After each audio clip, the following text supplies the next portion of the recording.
to the reasons why he was transported from Mutembei up to Nairobi. But basically, it is because in Nairobi, that is where the offense was actually committed. But DCI is going to give more details on that. Why the CCTVs were again interfered with? That is another question that was also asked by Senator Masayo. The Independent Police Oversight Authority is investigating the entire scene of crime. And they are going to tell us exactly what happened with the CCTVs. And if there is anyone who was involved in that, then punishment must be meted to an officer of that nature. So the same case applies to the question, who are these police officers who committed the crime of murder to the late Albert Ojwang?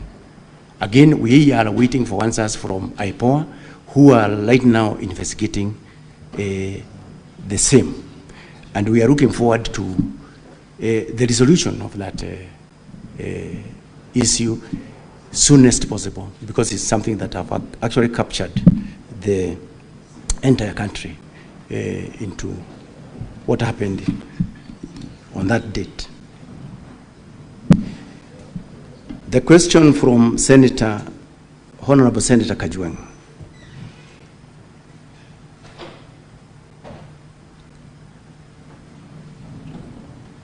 Now, this question of withdrawing and apologizing to the Senate and the country on the question of the late Ojwang, Ojwang having committed, hit his head on the walls. I think, as I said from the word go, we allow the IPOA to investigate, and they are going to give us concrete answers. Because I have already indicated that in the subsequent media briefings that I did, that situation was actually corrected. IG. On whether... IG, you need to respond to that question in a better way. This was the question by Senator Ojwang, that through your official communication, the first information you put out there to the public was that the young man had hit his head against the wall and therefore died. Later on, after the autopsy was carried out, it was found to be totally different. The question that the senator then rose to ask was, would you, having put that communication to the public, that the young man hit his head on the wall and died, would you withdraw that particular communication and proceed to apologize to the nation?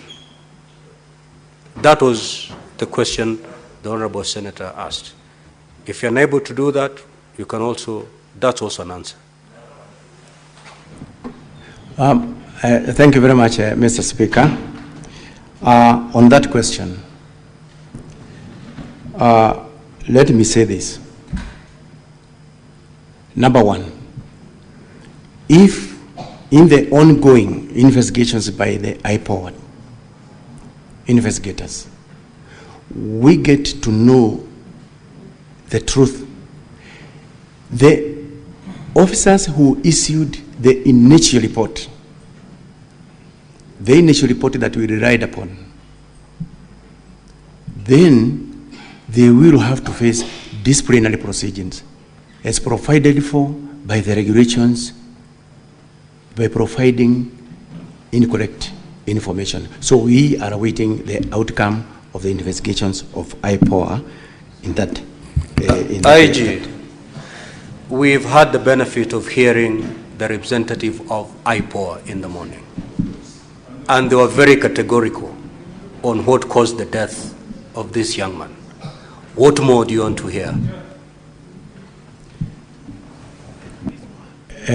Mr. Speaker, sir, from what we have heard here from the IPO, although we have not yet gotten that report, we will proceed on and take appropriate measures on the officer who gave the primary report on that material day.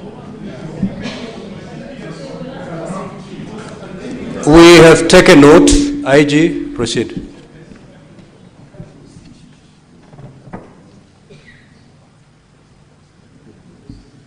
Then there was also the second question.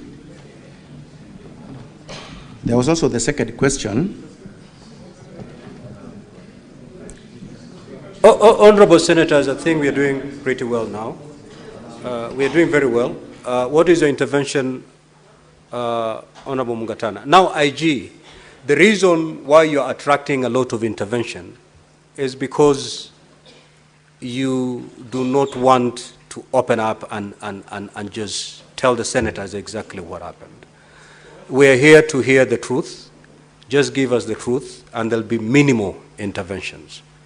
Proceed.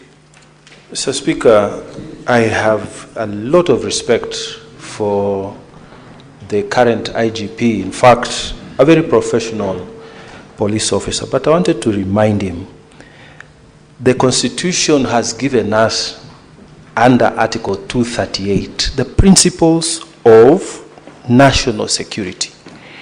And Mr. Speaker, on 238(2)(c, it says, in performing the functions and exercising their powers, national security organs shall respect the diverse culture of the communities within Kenya. And Honorable Senator Ojwang has said, to imply suicide from his cultural background, it is attracting a huge stigmatization of that family. So I'm inviting the IGP to offer an unconditional apology to the Senate in view of the post-mortem report that has been made public. And then we proceed, Mr. Speaker. Yes, I think Mungatana is clear. IG. Thank you very much, Mr. Speaker, sir. It is true, as Senator Mungatana has said, that going by the report that we have gotten from IPO, that it is not true, he did not hit his head against the wall, but that is the report that we had from the word go. I tell my apology on behalf of the National Police Service because of that information.